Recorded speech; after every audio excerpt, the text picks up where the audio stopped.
Razón de Estado con Dionisio Gutiérrez.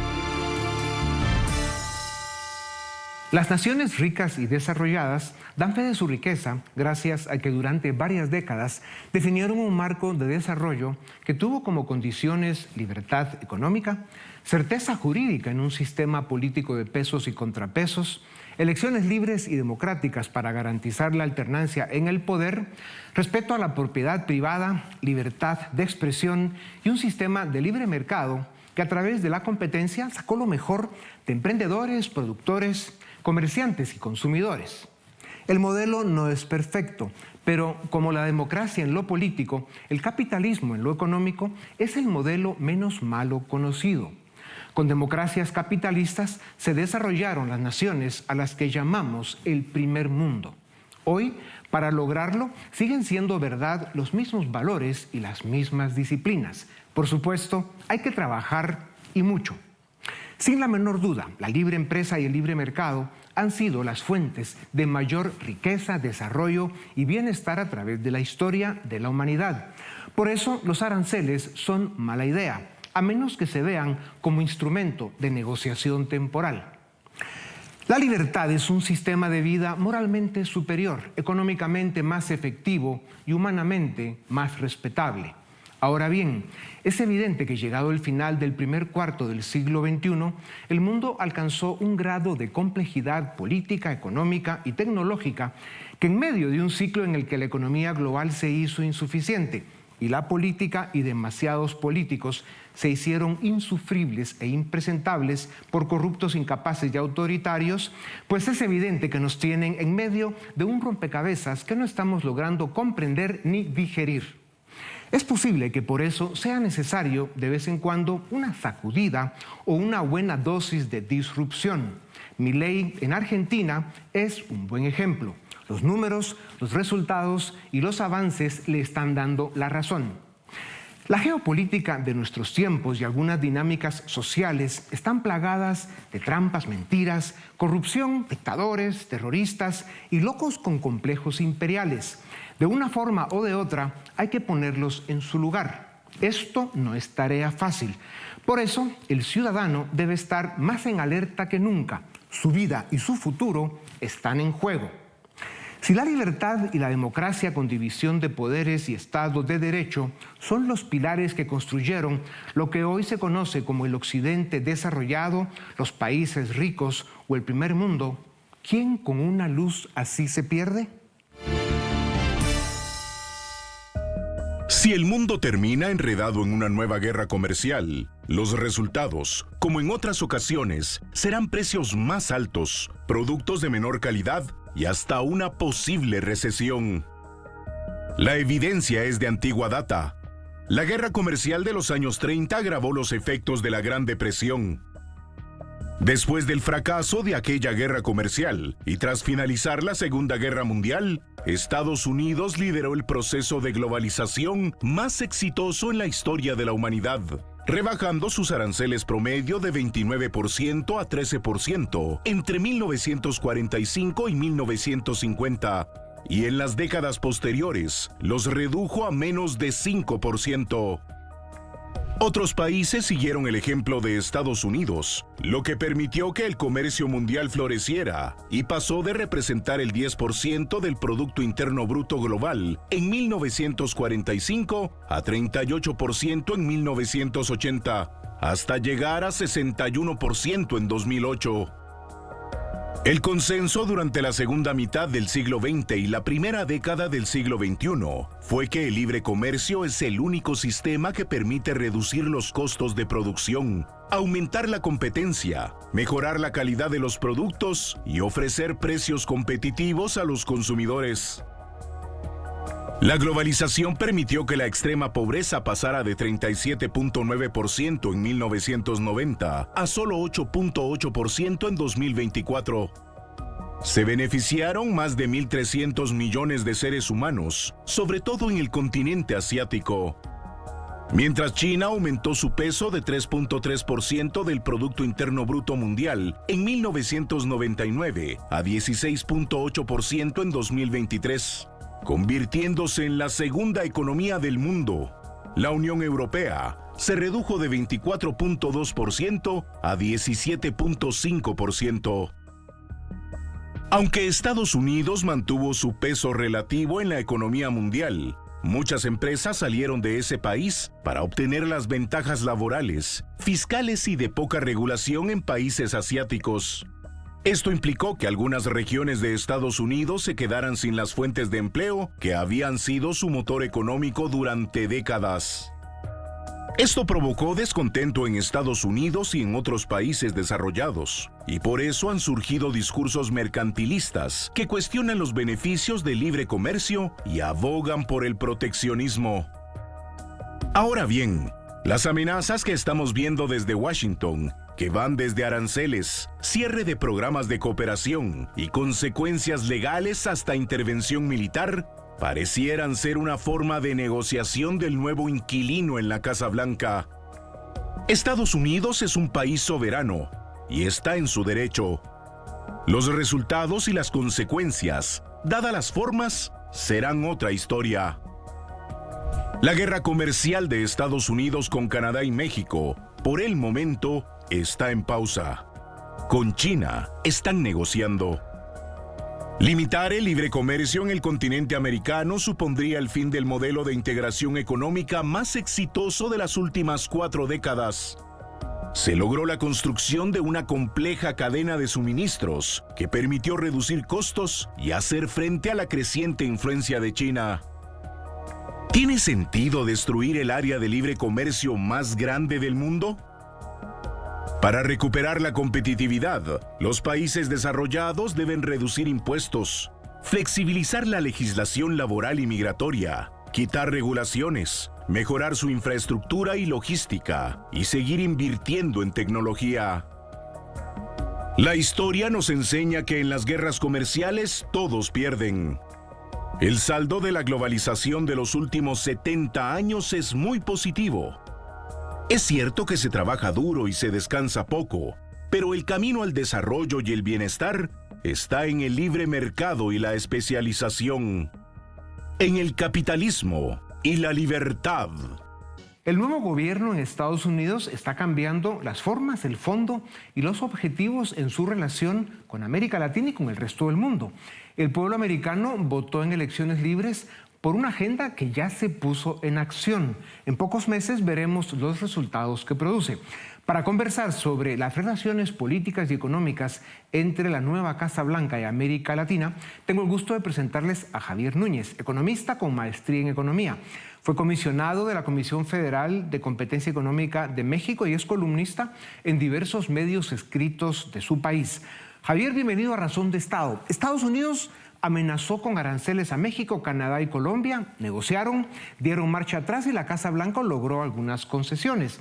¿Cuál es el propósito de los aranceles? ¿Es un mecanismo de negociación o es una política económica? Tradicionalmente los aranceles se utilizan para encarecer las importaciones de un país con el cual se pretende ser más competitivo.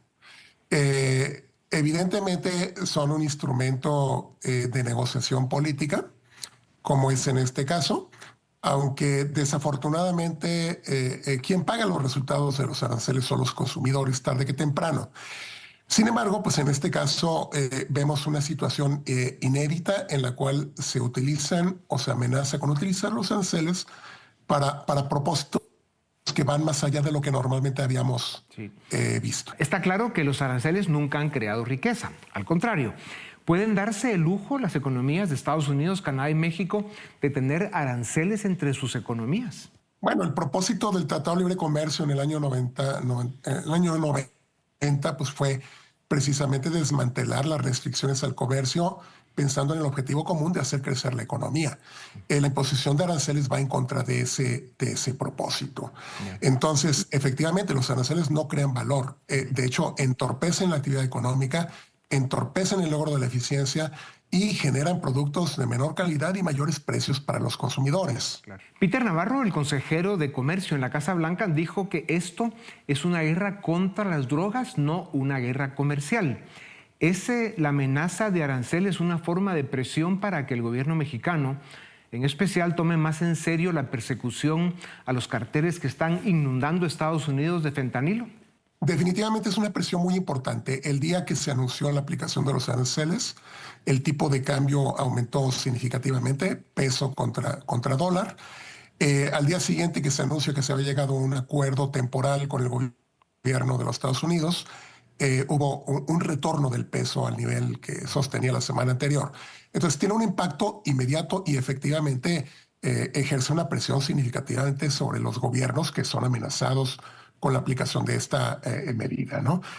En este caso, pues simplemente se postergó la definición del asunto.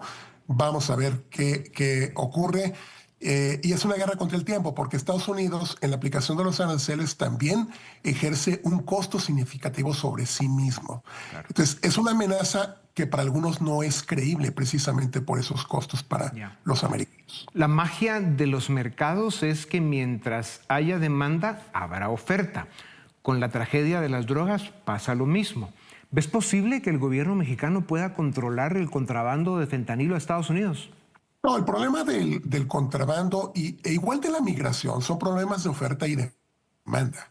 Si se producen drogas es porque alguien las está demandando y está dispuesto a pagar un precio significativo por ellas. Entonces, no se puede aspirar a una solución que únicamente atienda a uno de los dos lados del problema.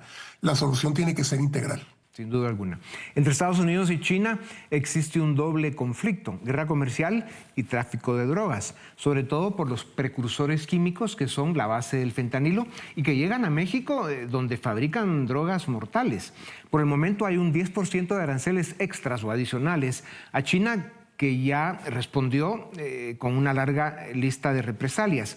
¿Hasta dónde puede llegar la guerra comercial entre China y Estados Unidos y cómo va a afectar a los consumidores, no solo de Estados Unidos, sino de América Latina?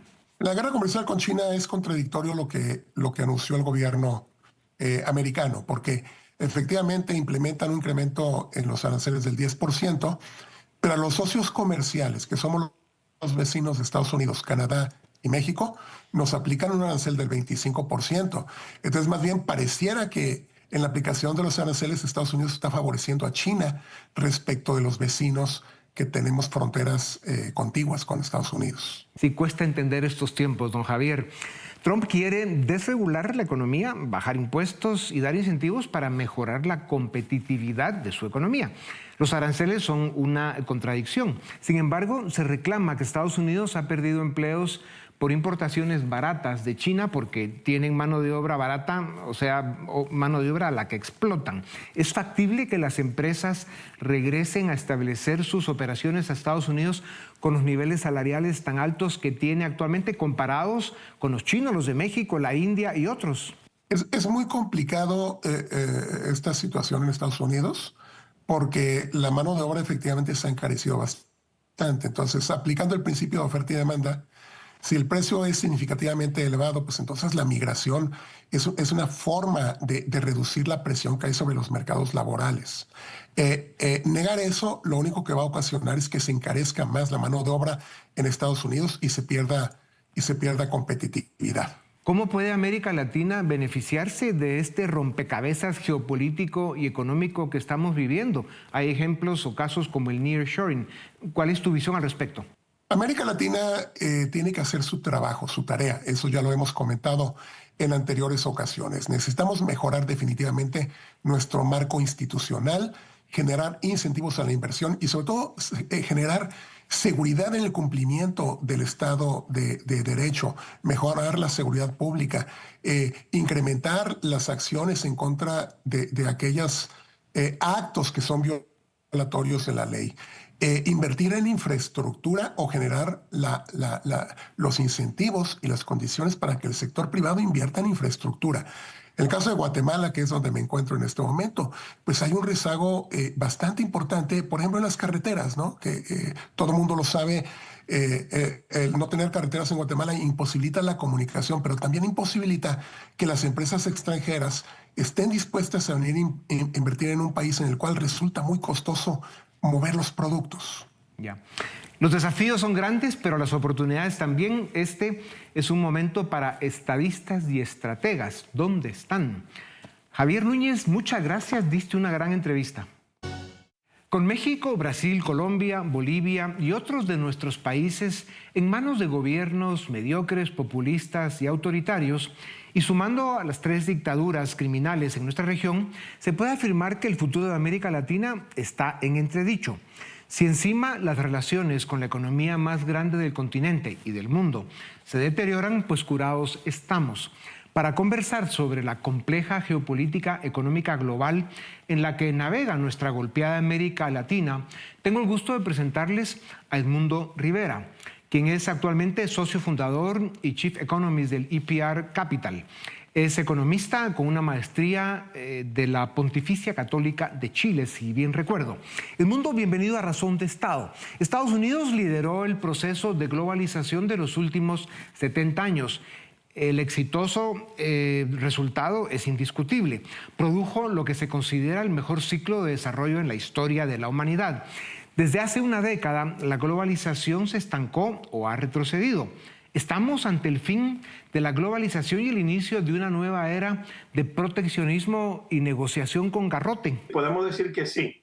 Estamos en una era de aranceles y de guerra comercial. Ahora, yo quiero hacer una precisión. No estamos la típica guerra comercial del siglo XIX. Esta guerra comercial de ahora es bastante diferente. Cuando hablamos de un arancel, en términos clásicos, hablamos de un arancel para proteger ciertas industrias y cierta empleomanía en un país o un sector específico. Hoy en día estamos hablando de una era de que el arancel se está utilizando para mecanismos de geopolítica, que es algo diferente. Mira, Estados Unidos pretende recuperar el terreno perdido ante el surgimiento de China como la segunda potencia económica. La nueva Casa Blanca quiere crecer su economía dando incentivos, ingresar más, gastar menos y controlar más territorio. ¿Podría América Latina ser parte de ese proceso de la mano de la economía más grande del planeta? Bueno, en un origen, América Latina se estaba aprovechando de eso, incluyendo México, que era el famoso fenómeno del nearshoring ante las medidas arancelarias que había realizado el gobierno de Trump en el primer mandato que tuvo, en el 2016-2020. Sin embargo, ahora yo creo que las medidas son mucho más complejas, porque ya primero se anunció una medida arancelaria, no solamente contra México, con Canadá, pero el foco principal que tiene Trump, obviamente, es China. Pero hay que entender que, como yo comenté al principio, estamos en una época muy moderna en el sentido de que la complejidad del comercio exterior es muy profunda. Inclusive los registros comerciales muchas veces tiende a confusiones, que es lo que quizá están olvidándose la administración Trump en esta época moderna. Ya.